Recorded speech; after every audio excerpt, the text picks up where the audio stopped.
Hello, everybody. Welcome to another fun little Sunday Funday where we're talking about Mile 22 out of all the films.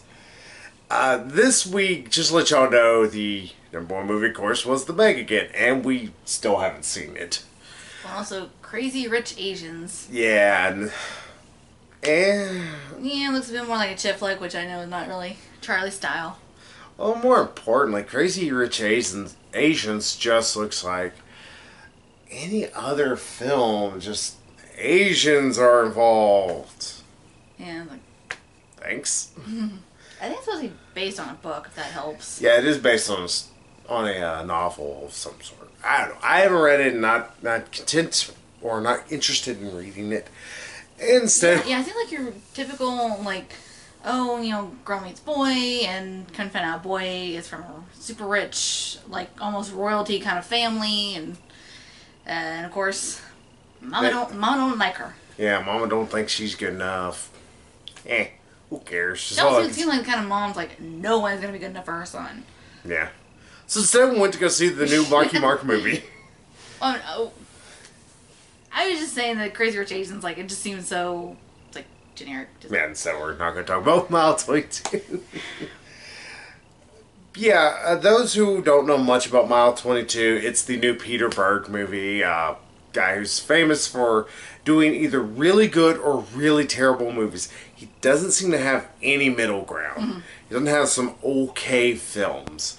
Like, he did Lone Survivor, which was actually really damn good. People have said wonderful things about Deepwater Horizon. I want to say he also helped to produce Patriots Day, the one about Marky Mark and the Boston bombing.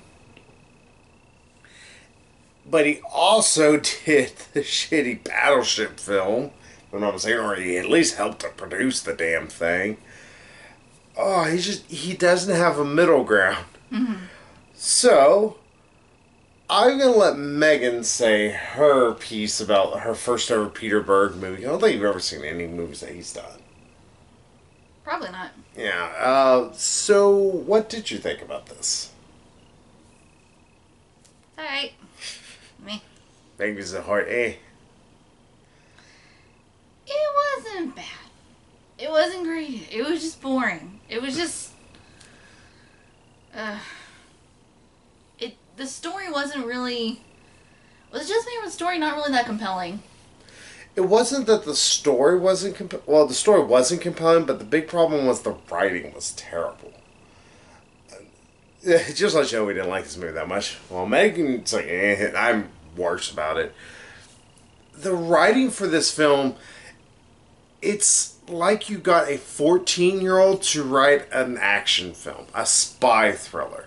Pretty much let him watch a couple of Jason Bourne movies, had him watch The Kingdom, and it's like, hey, write a spy movie now. I was saying, the trailer seems like an action flick. Mm-hmm. But really, it's a spy thriller. It's like, I don't really go in for that, because there's a lot of intrigue stuff, and holy shit. Like, oh, we got this one person away from these other people, and we're trying to, kill this person, and... we're getting shot at too. It's like, I'm sorry, I don't care. Yeah, this movie has a lot of where about 9% of them, I don't give two fucks. Who is this person? Well, now they're dead and they acted like that was a big thing. Like Ronda Rousey, her character. Yeah, Ronda Rousey's in it. She dies very quickly on. Spoilers. I'll just let you know, I'm probably going to spoil shit out of this movie. A lot of people die in this movie. Yeah, a lot of people die. I will give them this much. They did go ahead and just make it rated R.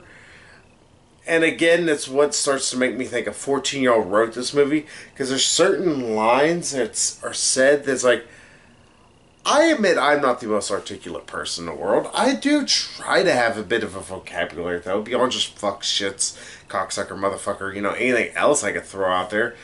But there is literally an exchange between Marky Mark and his... Alice? Embassy dude? Whatever. Yeah, Alice as well. That literally is just expletives. And it's like... Yeah, her just venting frustration about her ex-husband.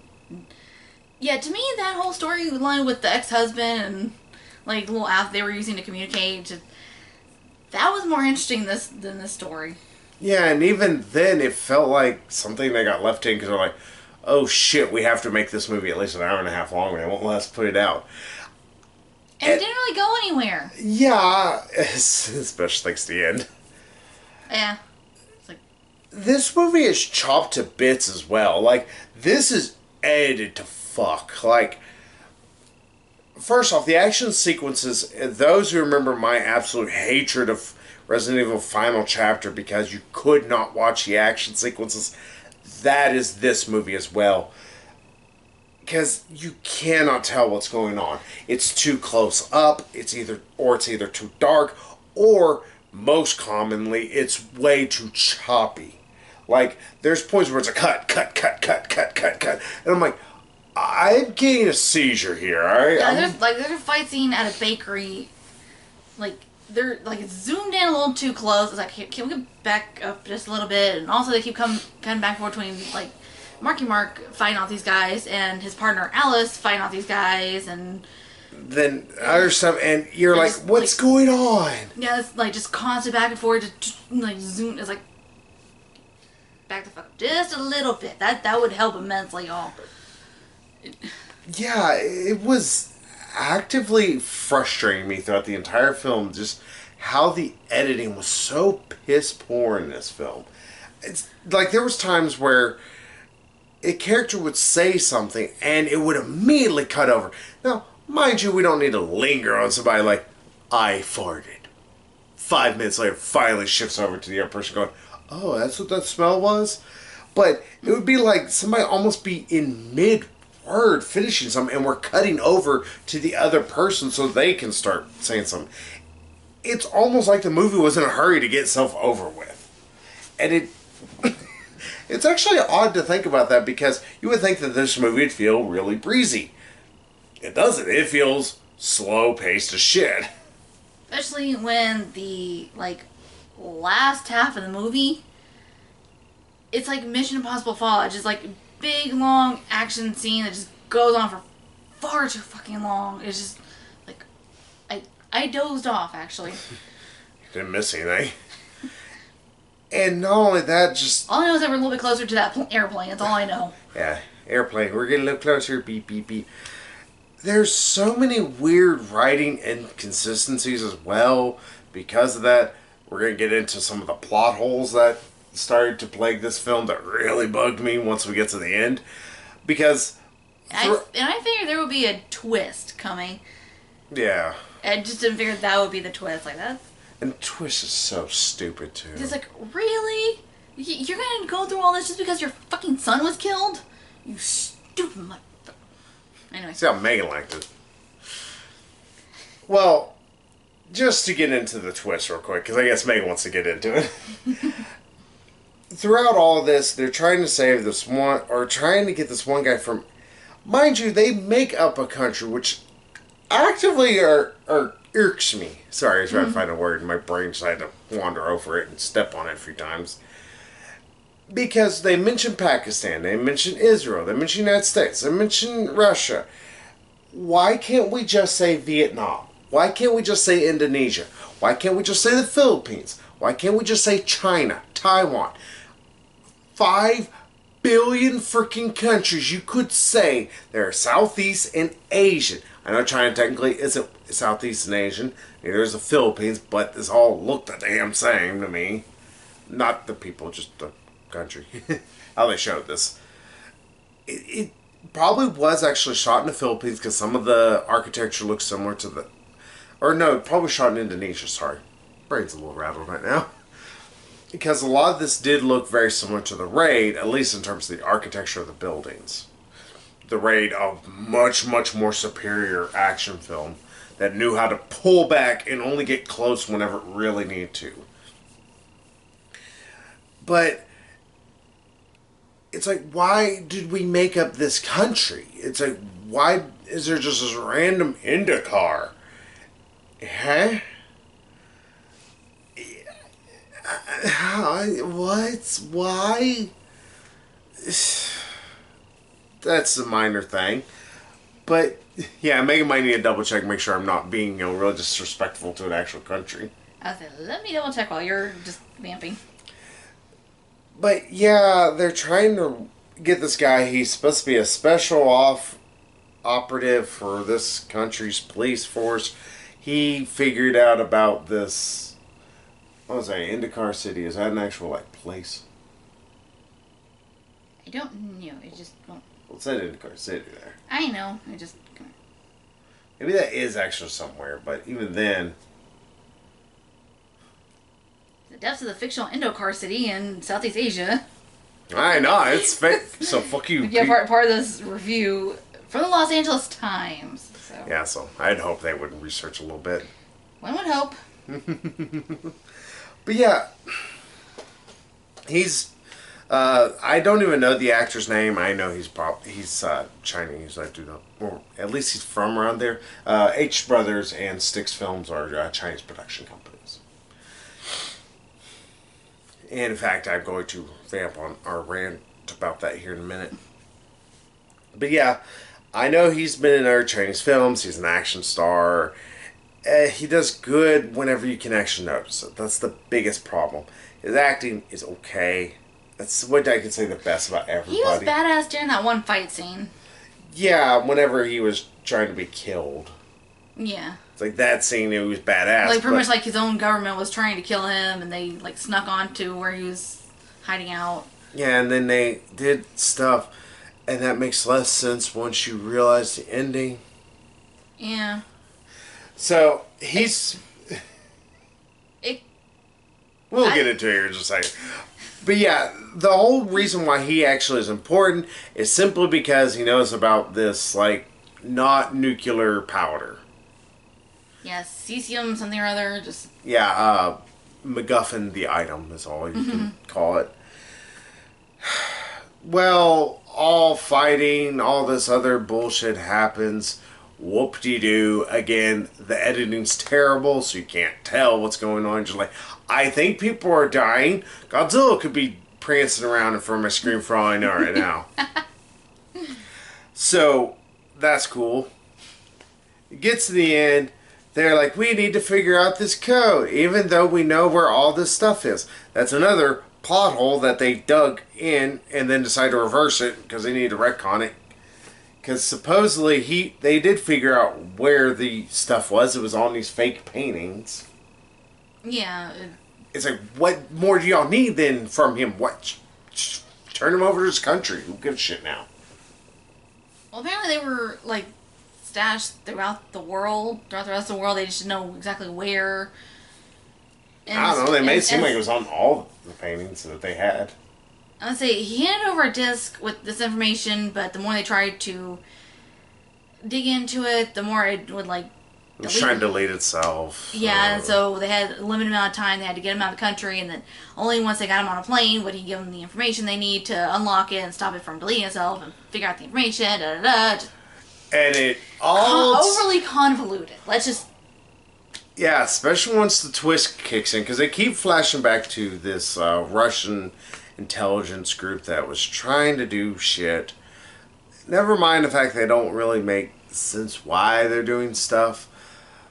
Turns out he's working for them, the Chinese dude. Yeah, they make it seem like these people are trying to kill him, but when actually he's a Trojan horse.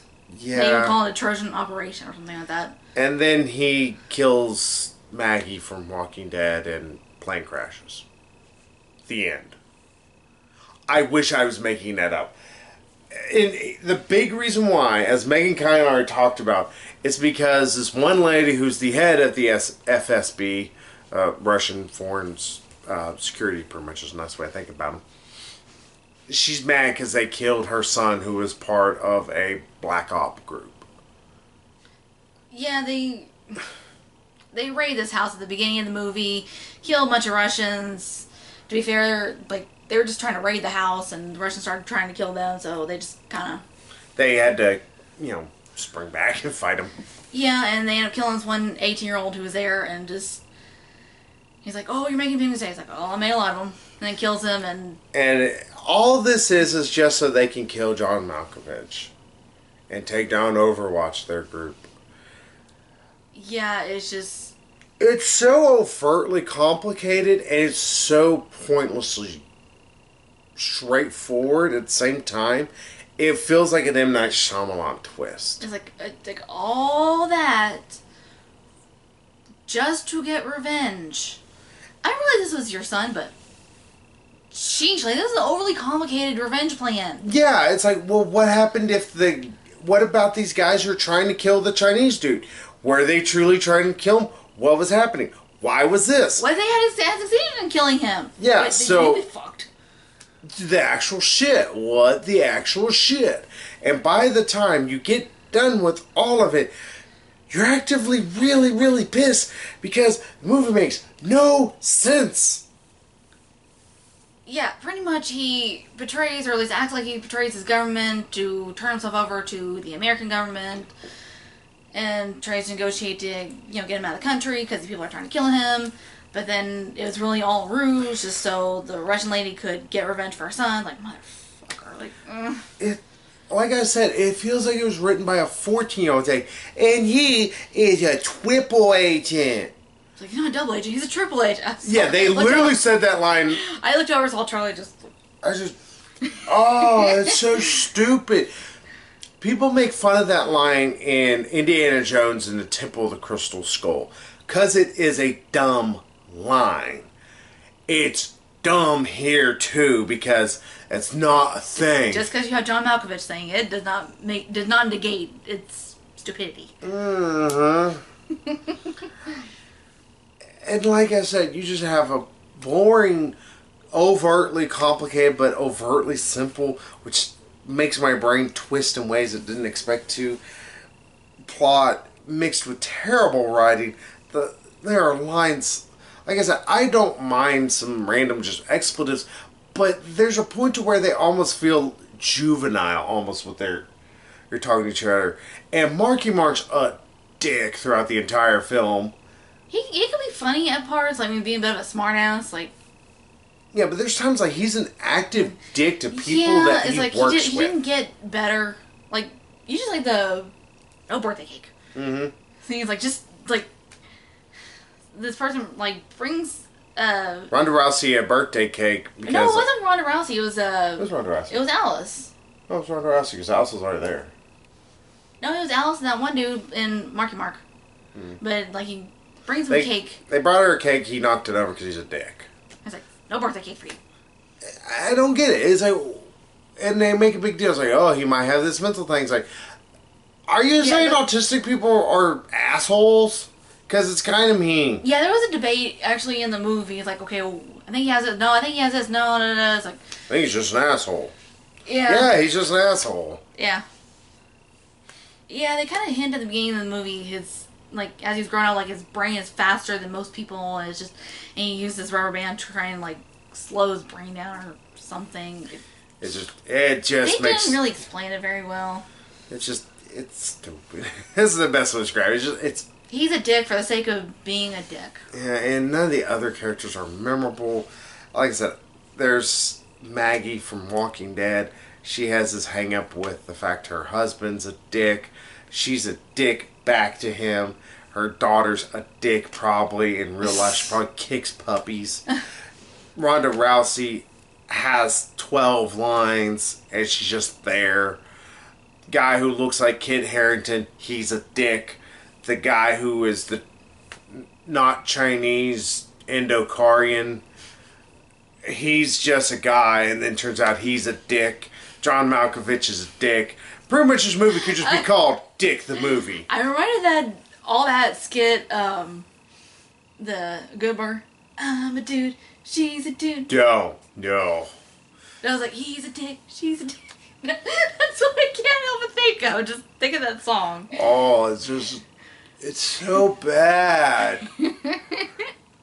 I was actually kind of looking forward to this movie. I'm like, it's probably going to be dumb, fun action.